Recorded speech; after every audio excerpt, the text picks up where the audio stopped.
Em uma época de intriga e engano, surgiu um homem cujo nome se tornou sinônimo de fraude e astúcia. Conheça a incrível história de Victor Lustig, o homem que vendeu a Torre Eiffel. Lustig era conhecido por sua lábia e charme irresistível. Ele possuía a habilidade única de conquistar a confiança das pessoas e levá-las a cair em seus esquemas engenhosos. Ele vendia oportunidades de investimento falsas, convencendo suas vítimas de que estavam prestes a embarcar em um negócio lucrativo e exclusivo, mas sua audácia não conhecia limites. Lustig chegou ao ponto de vender máquinas fictícias que prometiam produzir dinheiro infinito. Enquanto Lustig acumulava riquezas, os destemidos investigadores estavam em seu encalço. Sua vida de luxo estava destinada a encontrar seu fim. Mas mesmo atrás das grades, Lustig deixou um legado duradouro como um dos maiores trapaceiros da história. Prepare-se para embarcar em uma jornada emocionante de engano, ambição e intriga. Uma história que prova que, mesmo diante das maiores mentiras, a verdade sempre encontra o seu caminho. Então, sente-se confortavelmente, pegue sua pipoca, porque neste vídeo vamos contar toda a história de Victor Lustig, o mestre dos golpes. Em 1890, nascia no Império Austro-Húngaro, em uma pequena cidade chamada Hostinné, que hoje faz parte da República Tcheca, Victor Lustig. Sua família era muito humilde, e quando criança, apesar de Victor demonstrar interesse por arte e música, também tinha um lado travesso, e ele era conhecido por pregar peças em seus professores e colegas de escola. Os primeiros anos de sua adolescência, no entanto, foram marcados por uma série de eventos que moldaram sua personalidade e caráter. Após a morte prematura de seu pai, ele acabou sendo criado apenas por sua mãe, em um ambiente de pobreza e dificuldades financeiras. Na época, uma enorme instabilidade política e econômica abalava a sociedade e fazia-se sentir um ambiente onde as pessoas estavam desesperadas por soluções para seus problemas. A inteligência e astúcia de Victor foram essenciais para superar esses obstáculos, e ele foi desenvolvendo suas habilidades de persuasão e manipulação, aprendendo a explorar as vulnerabilidades das pessoas em benefício próprio. Durante essa fase, Lustig começou a se interessar por jogos de azar e trapaças. Ele frequentava cassinos clandestinos e aprendeu a enganar seus oponentes com técnicas sofisticadas. Além disso, também se envolveu em atividades criminosas menores, como pequenos furtos, o que acabou chamando a atenção das pessoas e ele acabou sendo preso várias vezes. Um dos golpes de Victor durante a década de 1920 envolveu a venda de uma máquina de fabricar dinheiro falso.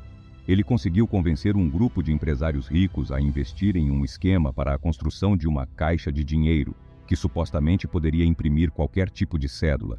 Mas para ser possível construir tal máquina, os empresários teriam que fazer um investimento significativo. Outra de suas trapaças era se fazer passar por um funcionário do governo e, depois de convencer suas vítimas, lhes vendia títulos de dívida falsos, sempre com a promessa de altos retornos em seus investimentos. Ele era um vigarista de mão cheia e sua audácia era incomparável. E em 1925 ele deu seu golpe mais famoso. Ele vendeu a Torre Eiffel como sucata para investidores desavisados. Foi um escândalo que chocou a França e o resto do mundo. Ele conseguiu realizar esse feito incrível, não uma, mas sim 2 vezes. Victor ficou conhecido como o homem que vendeu a Torre Eiffel. Nos dias de hoje, esse golpe parece um completo absurdo, mas em 1925 não era.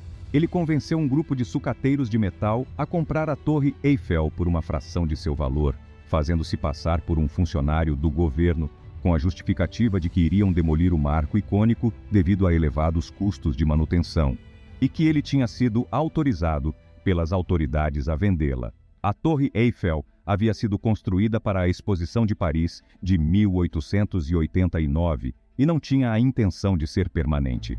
Ela deveria ter sido desmontada em 1909 e realocada para outro lugar. A torre não combinava com os outros grandes monumentos da cidade, como as catedrais góticas ou o Arco do Triunfo, e, além disso, encontrava-se em condições muito precárias. Após vender a Torre Eiffel com sucesso uma vez, Victor Lustig não estava satisfeito com apenas um golpe. Ele voltou a Paris 5 anos depois e decidiu tentar novamente, vendendo a estrutura icônica pela segunda vez. Desta vez, ele empregou uma nova tática para tornar o golpe mais convincente. Lustig criou uma agência governamental fictícia, chamada Ministério dos Serviços Postais e Telegráficos, e usou documentos falsos para dar credibilidade às suas reivindicações. E desta vez, ele mirou em André Poisson, um empresário francês rico e sempre interessado em adquirir monumentos valiosos. Lustig o convenceu de que a Torre Eiffel estava novamente à venda, devido a elevadas despesas de manutenção. Poisson entregou uma grande quantia de dinheiro, antes de perceber que havia sido enganado.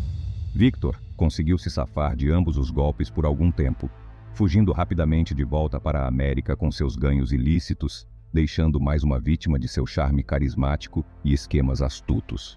Outro esquema de Lustig envolvia enganar as pessoas, fazendo-as acreditar que ele era um conde, que precisava de dinheiro para ajudar a financiar a infraestrutura de seu país. Ele pediria doações em troca da oportunidade de investir no futuro dessa nova nação.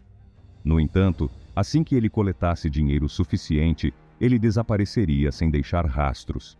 As artimanhas de Lustig eram tão convincentes que até mesmo os indivíduos mais céticos caíam em suas armadilhas. Quando a Grande Depressão chegou, Lustig criou uma fraude um tanto arriscada, com o objetivo de enganar Al Capone, sabendo que enfrentaria uma morte certa se sua vítima percebesse que estava sendo enganada. Para Lustig, a fraude não era um golpe direto em Al Capone, mas sim um plano para fazer com que seu alvo se separasse de uma quantia relativamente pequena de dinheiro. Lustig pediu a Al Capone que investisse $50 mil em um esquema fraudulento. Em seguida, guardou o dinheiro em uma caixa forte no banco por 2 meses antes de devolvê-lo, alegando que o acordo havia fracassado.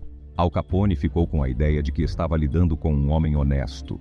Neste ponto, Lustig disse a Al Capone que esse fracasso lhe havia feito perder todos os seus meios de sustento, e assim convenceu Al Capone a lhe dar $5 mil para que pudesse sobreviver, exatamente aquele que era seu plano inicial. Em 1930, Lustig estabeleceu uma parceria com 2 homens de Nebraska, o farmacêutico William Watts e o químico Tom Shaw, para realizar uma operação de falsificação em grande escala. Watts e Shaw gravaram as placas que seriam usadas para imprimir as notas de dólar falsas, enquanto Lustig organizou uma rede de mensageiros para distribuir as falsificações, garantindo que eles não soubessem nada em relação à produção das notas falsas.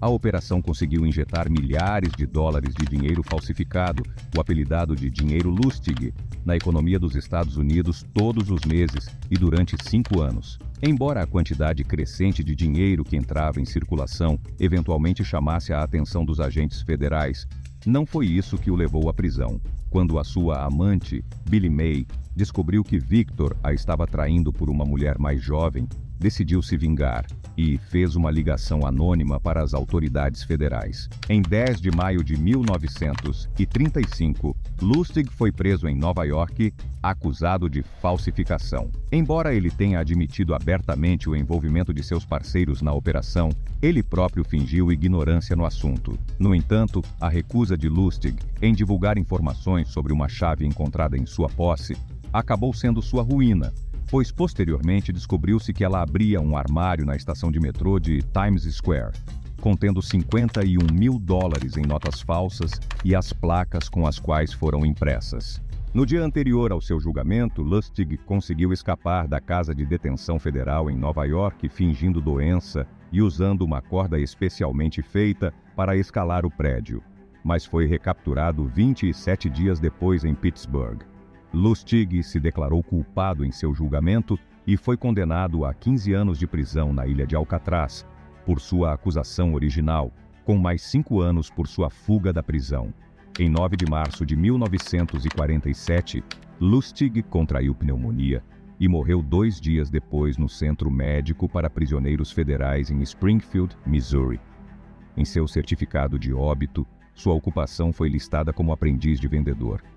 Apesar de suas atividades criminosas, Lustig era admirado por alguns por sua inteligência e natureza astuta.